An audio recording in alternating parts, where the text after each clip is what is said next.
Are you looking to reset your relationship with alcohol? Look no further than our self-paced 7-day reset program.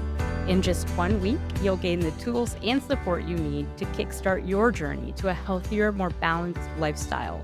Our program includes daily audio, helpful exercises, and guided reflections. And best of all, it's on your time. Head over to sistersinsobriety.substack.com and let's take that first step together towards a better you. Wait. Before we start, just want to make sure we're clear here. While this podcast talks about sobriety, mental health, and addiction, it is not meant to replace professional medical advice. Welcome to Sisters in Sobriety. I'm Kathleen. And I'm Sonia. And we're ex-sisters-in-law, brought together in marriage and bonded through our sobriety journey. Join us as we talk sobriety, addiction, and everything in between. You're in for quite a ride. And our Substack is buzzing with amazing content, from creative mocktail recipes to insightful courses and reflective exercises. There is something for everyone. Don't miss out. It's a great way to add some extra joy and depth to your journey. Check it out. Our episode today continues our conversation from last week. In this episode, we're going to delve into the role of art as the use of therapy in recovery. I really have felt like, I couldn't do art therapy because I'm just not artistic in that way. That's the story I've told myself. So for any of our listeners that are thinking, I can't even draw a stick man. That's what I always say, but I can't even draw a stick man. Do individuals need to have any innate artistic talent or experience to benefit? No, they just have to be open, just an open mind. Mm-hmm. That's what the art therapists are trained to do. They're trained to help you, inspire you, lead you, guide you into the process. And there's people, like I said, if you can't draw, there's tricks we have. So you start with collage, do cutouts, do art journaling, print off stuff off the internet, pictures and words, and start placing them. Just placing them, cut, paste. It's all there, right? It's good enough.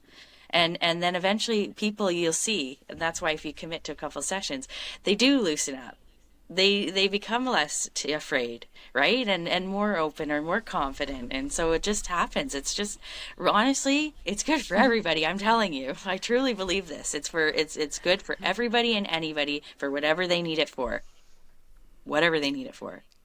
You're convincing me, Sarah. You're so passionate about the subject that I'm like, yes, I'm going to do art therapy. I love it. I can tell you my own story. I told Sonia about when I went to art therapy school, about how I missed something. But when we were in school, we had to do our own art therapy journey. We had to go on our own journey. And so in the final class, we had to do a presentation. And we all had saved all of our artwork throughout the year. And we put it up on a PowerPoint, and I was going through all my work, and I said this and this, and I said, I did this, and there's my themes. Yep, there's my themes, and I'm doing my thing. The lights come on, and they're all staring at me, and they're like this, like they've seen a ghost, or they're kind of like, hello, and I'm like, what? They're like, hello, Sarah, what? You missed the most important thing. I said, huh? And they're like, go back. So I put the lights back down and I went through everything again. And they were telling me, right? So this was cool because it's good learning and training and stuff. And they were saying, well, look, there's a heart in every piece of artwork you did and you didn't even notice it. And I went, what? Wow. So I go back. You're right. Oh my gosh, you're right. I get to the final piece, big heart under feet, crushed under feet. And I cried. I can't believe I missed that. And they're like, yeah. And I said, my heart was speaking to me and I'm not listening. My heart is trying to tell me something and I am not listening. Mm-hmm. And it was at a time where I was not focusing on myself. I was too busy running around doing this and that, my relationship. I was satisfying other people pleasing, trying to just excel in school and just all these things. And I was not paying attention to me and what I really needed. And it was sad, but it was eye-opening and amazing at the same time, right? I'm like, oh my gosh, yeah, okay, I got it. So that is an amazing story. That is, and even as a therapist, right? There are things that we we might miss when it's our own art, like when it's our own selves, and that it's so beautiful to have community in that way. That's it. Right? Yeah. Community, groups, group sessions. I love workshops. I love group sessions because it's magical.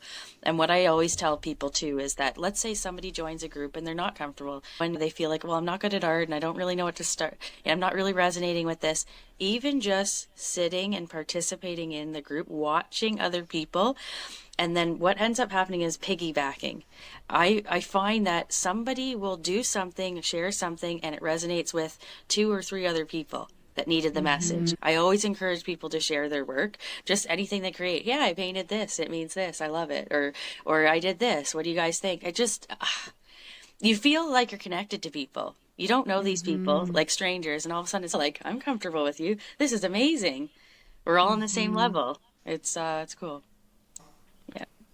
Sarah, speaking of that, like comfort level, and I'm sure like Kathleen can talk about this too, but how do you create a safe and like supportive environment for your clients? It's really to reinforce the non-judgment. We're all in this. Everybody's on their own journey. Everybody's going through their own stuff. Nobody's the same. I just always say that when I'm doing any art for wellness session, any group, even when I do paint nights, it's like, okay, there's no judgment and it's a safe place to just be you, just do you, just focus on the art. And that's it. You don't even have to talk. You don't have to say anything. It speaks for itself. And we all need to just respect each other. Like, I don't know. I just always reinforce the fact that there is no judgment. And even to not judge yourself till the end. Like, even in a paint night, let's say I do a paint night, just art for art's sake, like pretty picture, let's do a painting, let's have fun. I do a paint night at a restaurant or something. I'll say to them, don't judge yourself. Try, it will happen, it'll come up, but just acknowledge it and then get back, focus on what you're doing. Focus on the process and how you feel. Enjoy yourself, or enjoy the calm, or be proud of yourself for doing something new that you're not comfortable doing. And you might be surprised, you might like your finished piece. Judge at the end. Wait till the end. They'll start painting and say, oh, look at this. This is terrible. You're not even done yet. People are so hard on themselves. I'm constantly repeating myself. But it's amazing when the magic happens, and then they usually go, that was cool. I don't really like what I did, but I feel great.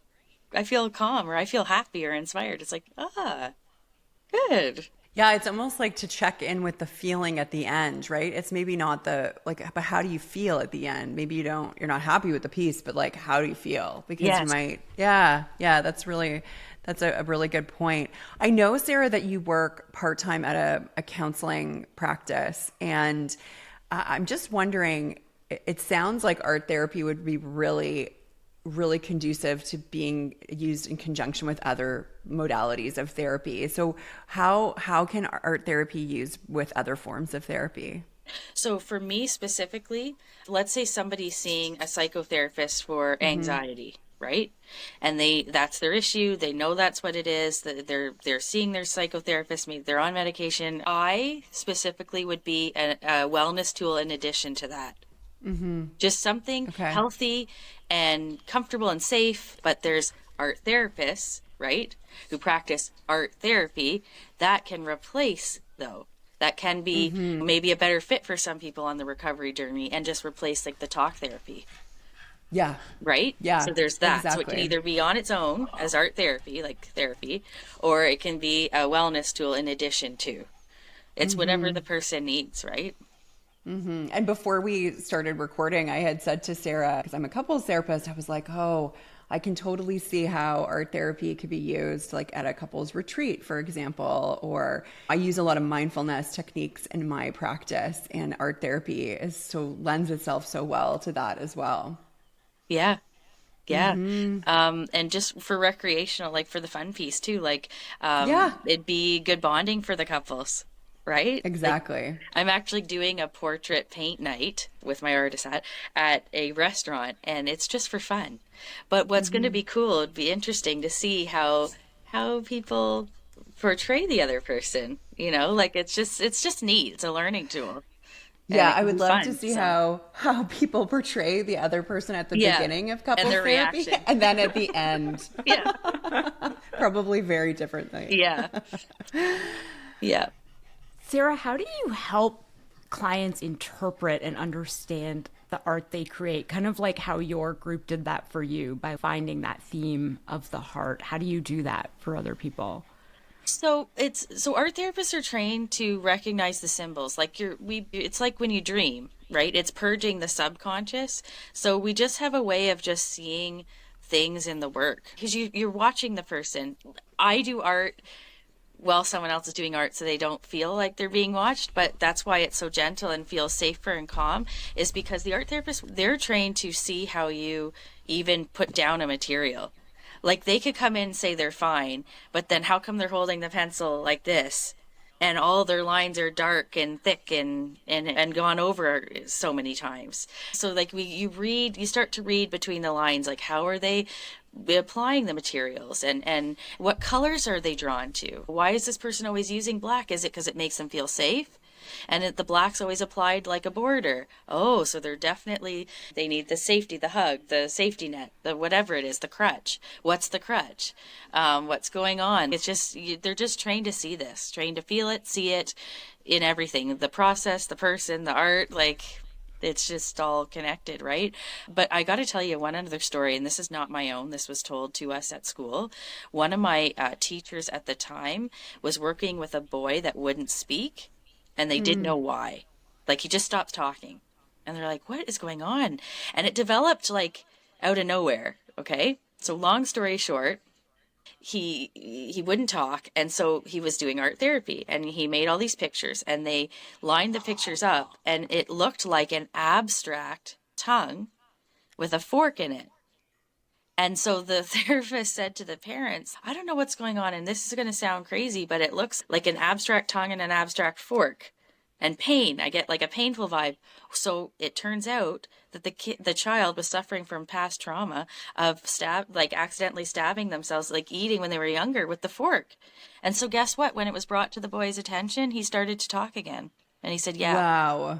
Wow. That is so interesting. I think back to my childhood. I had surgery on my arm when I was 4. And for about a year to 2 years, I think after that, I would always draw people with no arms. Yep. When I was little, because yes. I guess there was trauma right around the surgery, but I just drew people with no arms. And I mean, I didn't know consciously that I wasn't like, oh, here I am drawing people with no arms. But my mom actually pointed it out, was like, yes, where are the arms? So that's how art helps people. That's how art brings people clarity. That's exactly it. You just hit the nail on the head there too. It's that when you're in it, you can't always see it. You don't recognize it. And that's why the tangible art piece is cool, because visual for you, it's removed and there's that distance and you're like, because when it's in here and here and here, you forget about it, you don't notice it. It's so true. So yeah, it's cool. What do you do if, someone becomes really emotionally overwhelmed during a session? What do you do? So art therapists are really good at handling emotions. They're trained to deal with that. So it's really good to allow for that to happen and then using the actual art materials to, again, like I mentioned earlier, shrink it down to size. Like just help reground, connect to the breath, just get the emotions out, address what you need to do, and fixate on them for a while with the art materials.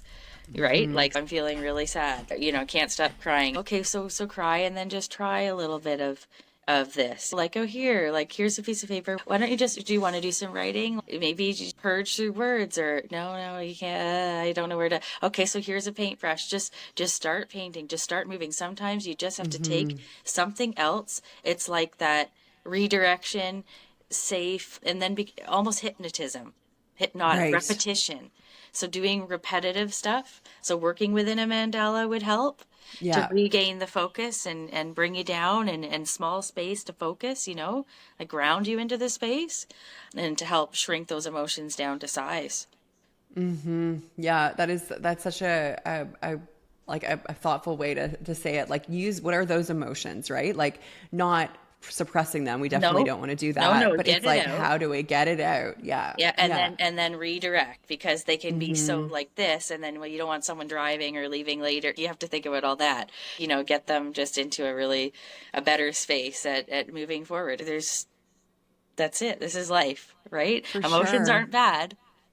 No, they're not. They're not bad. What are some common challenges that clients might face when they're starting art therapy? I know you've talked a little bit about there might be some apprehension, right? At the beginning, the story you gave us about the gentleman that was angry and refused to do it at first. But what are some common challenges that clients might face? Honestly, I feel like I have a repeat button. I'm on a loop.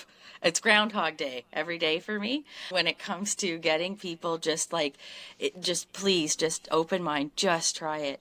I know, like, you don't need art. I'm always saying you don't need the art background. You really don't need the art experience. That's where people really get hung up on. It's that, to be honest, more than what they want to address or think they need to address.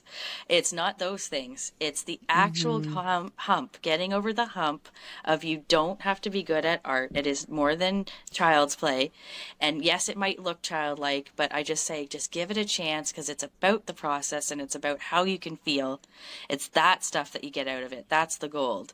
Okay. I just always have to reinforce what's in there, what's available to you. Try it. If you don't try it, you'll never know. I'm just on this button. I'm like I say all the time. It's kind of funny. I can laugh about it now, but yeah. Like, okay, so my dementia clients, I was doing art for wellness in a dementia home for about 10 years, and they would come in and it's, nope, this is, what am I in? I'm not in grade school. This is for kids. I said, no, it seems that way. I said, but I just want you to try it. So I'd have to be careful never to supply them with, let's say, crayons. I would give them the Sharpie markers. Everything's methodical and thought out. It's like, give them certain materials that don't look like kid stuff, right? So let's maybe bring some yarn if some of them are knitters or are knitters, or bring in some textured textile stuff. If they were dressmakers or something, let's bring in some fabric. It's, and tweaking, or gardening, or flowers, or dirt, or pots, and pretend even that it's for their home. Let's make this flower pot, and you can take it home to your room, or give it away as a gift to your granddaughter or your daughter when they come to visit. And then it's getting them onto that, and then coaxing them in that way. And then the art as therapy is happening. So art for art's sake, they just start creating, and they're like, oh yeah. And we know there's more to it, but to them, it's just, right? Like, they're like, oh yeah, I'm making this for so-and-so. So it's being a little sneaky that way. And then all of a sudden it's like, well, thank you so much. This was great. I really enjoyed myself. Thank you. And like, the mood coming in went from, let's say, unhappy, a little negative, a little confused, to, I forgot they had dementia. They're leaving, and it's like, oh my gosh, I forgot you were sick, just for a split second. It's like you're sharp as a whip. You're yourself. Like, I feel like I see yourself coming out. I told Sonia too, like, I'll do art games with them, and it's mind blowing. They'll come in, they don't know where they are, and then I'll do an art game with them, like draw, let's say, a line or something. Apple, they'll yell out, and it's like, it was an apple. It was going to be an apple. How'd you get that from that? And like, what? It's amazing. Wow. Yeah. And it's like, oh, they're back. There you are. And then they're like a level 10 for emotional expressionism. And they're like so proud of themselves and up here and bouncing out of the room. Has so many benefits. Like, it has so many cognitive benefits, emotional benefits. It's incredible. Yes, that's amazing. Are you looking to reset your relationship with alcohol? Look no further than our self-paced 7-day reset program. In just 1 week, you'll gain the tools and support you need to kickstart your journey to a healthier, more balanced lifestyle. Our program includes daily audio, helpful exercises, and guided reflections. And best of all, it's on your time. Head over to sistersinsobriety.substack.com and let's take that first step together towards a better you. Sarah, are there ways that we can incorporate specific art therapy exercises or techniques at home? Yes. Art journaling. So, art journaling. So just get a journal, go to the dollar store, get a little journal, grab some old magazines, or buy the 5 for, I forget where you can get a couple of them. I think it's Walmart, or a couple magazines, or thrift stores. I love the old like Life magazines from like the 60s, National Geographics, right? Like all these cool things. Just get some hand-me-down magazines, newspapers, whatever. Even old photos. Go through whatever you're keeping in a box. What are you saving it for? Maybe you've got stuff, knickknacks you've saved, little papers here and there, and start a journal. And don't force yourself to set out to do something if it's not really there. Like, don't force yourself to have a purpose or a theme. How about just start? Just start. And if you can't get yourself to just start, which I mean by just start would be cut and paste, like I told you, ripping a picture because you like it, put it down. Oh, this speaks to me. I'm not sure why. Put it down. Take whatever, just start, layer it like this. Doesn't have to look amazing, doesn't have to look like something. Just put it in there. And it will become easier for you over time, more natural. And then maybe you can say, I want to explore the theme of strength. What does that look like to you? Let's grab pictures of strength. You can give yourself a word, let's say, and then just create with pictures under that word or something. Start writing, then add pictures to your writing, and keep it. And then go back and look, give it some time, and then go back and see what you got. And then maybe you will see a theme. Hey, how come I have like an elephant in all of this stuff? What does elephant mean? Google it. I don't know, strength, family, right? That's amazing. Okay. Or maybe where are they native to? Maybe you want to travel where there's elephants, and then just go take that theme. I'm going to explore elephants, and then let that unfold, and just let it unfold. And happy surprise. Just let it happen. When you're working with folks, and especially as an art therapist, how do you measure success? I feel strange even saying the word success because it will look obviously very different to people, or progress. Or progress. Yeah. How do you measure that? Well, art therapists will do that in it's mind, body, soul. It's observation. It's asking the person. It's seeing it in their art journey. I was working with this girl, and nothing was wrong. She just wanted to do art with me. Like, she wanted to just do art for wellness sessions. There was not anything she wanted to explore. She liked art, and she wanted to do art with me, right? So I would have her, and then I would say, okay, why don't you start? Anyway, I don't know how to lead into this, but basically she would just use pencil and paper at first, and was very tight and didn't show me much, and would do like little drawings and doodles. And then as time went on, we're seeing collage, and then the collage moved to painting, and then there's so much more color, and she seemed more confident and bright, and it's like, oh my gosh. And then she'd be bouncing into the sessions, and it's like, okay, well, there's a measurement. I'd say based on how she's presenting, like, this is working for her, she's enjoying this, she's getting something out of this, and she's telling me that. In an art therapy session, let's say somebody's there for recovery, and they're finding out maybe the root of why they turned to substances in the first place. Right. You know, what were they looking for that they weren't getting? Is it more confidence? Was it to feel sexier? And was it denial, hiding, escapism, safety? And I don't know. That stuff just pops up, and then you find it, you're like, well, that's successful. It's like, okay, we found the root. All right. You know, let's address that root. When you think about working with folks who are in addiction recovery, we often use like mindfulness practices, or even like physical exercise can be really excellent for someone who's in recovery. How does art therapy complement those other holistic approaches? Yeah, it's a healing outlet. Yeah. And why it's so great is it addresses mind, body, soul. It does it all. That's why I'm a huge believer in in the creative process in general, is that it helps you with your healing your mind. It helps you process emotions. It helps you, it's a physical thing. It's just because I've got a friend actually who's a gym owner, and she's big into fitness. And now we're starting to work together because we're noticing that, well, you can eat all the healthy things you want, you can exercise all you want, but if you're not dealing with your emotions, if you're not processing your emotions in a healthy way, what good is that? It's all important, mind, body, soul, right? And so art actually does all three, but it goes really nicely, fits in nice with the other modalities and other outlets. And yeah. Exactly. Sarah, so what resources or tools would you recommend for someone interested in exploring art therapy?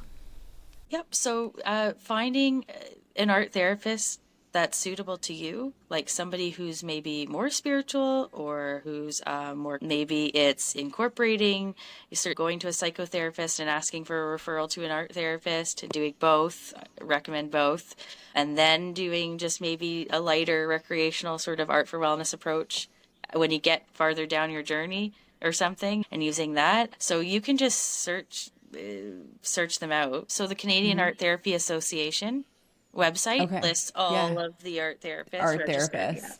Yeah. Okay. Yep. And I would imagine that other countries have something hopefully similar. Yep. Maybe not all of them, but I'm assuming the United States would as well.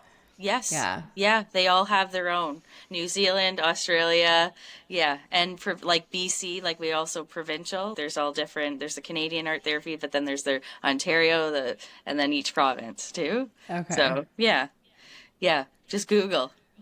All right. Well, that's amazing. Sarah, thank you so much for being with us today. And you added, I know for me at least, I really am like, okay, I got to get down to doing some art. And you speak so passionately about what you do, and you've convinced me for sure. There are so many benefits. Not that I needed convincing, but you are so passionate about the subject. Oh, good.